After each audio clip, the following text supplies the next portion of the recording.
It's nighttime. I don't usually do these at night. Also, I don't have my microphone, so forgive me for the poor audio quality. I want to talk a little bit about something that I've been mulling over in my head for some time now. Something that I think is very important to me. I'm going to step over this thing here.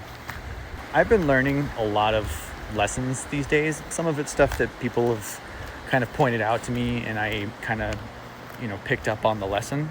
Other stuff is stuff that I've just kind of noticed on my own accord. Things that I hadn't really thought about before. Behaviors that I didn't notice in myself. One of those behaviors is projecting. The projecting of insecurities.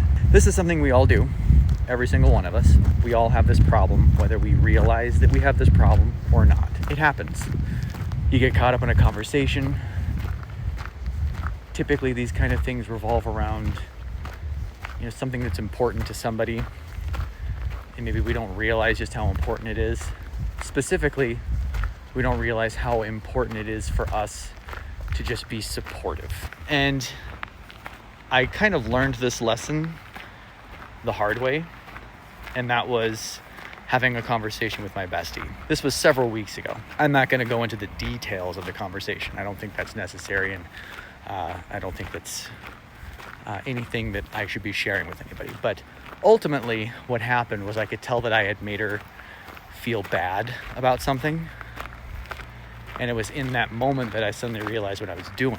I was projecting my own insecurities about stuff that I had failed on, moments in my life that I wasn't proud of, and that left me with some bitter feelings. And when we project those feelings on other people, we usually do it because we think we're trying to help, but really we're not. And I think this is a very important lesson for people to learn. There is a fine line, of course, between projecting versus having genuine concern.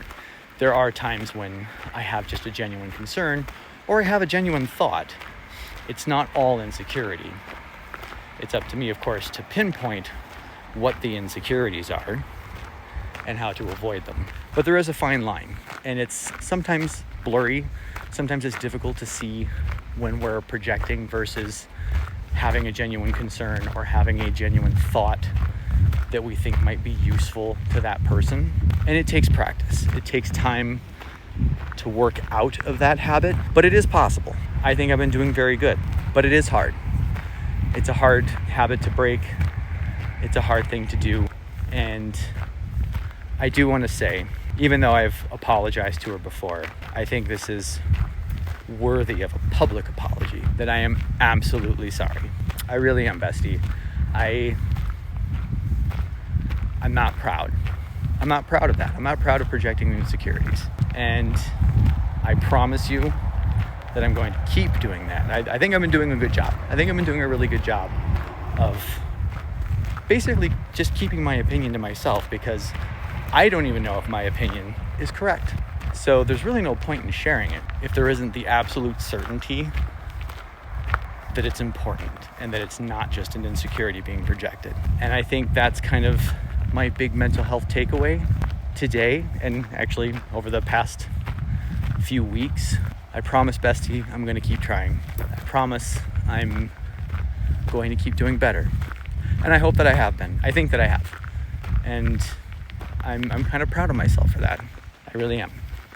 And I hope that you guys, anybody who's watching this, that maybe that's a takeaway that you get as well, is that maybe we can all take a step back before we talk, before we say something, and realize that you might be doing more harm than good. And that whatever it is you're about to say, or maybe it's best to take a step back and reevaluate what you said or what you want to say before you make that mistake. As always, someone loves you, someone cares. I promise.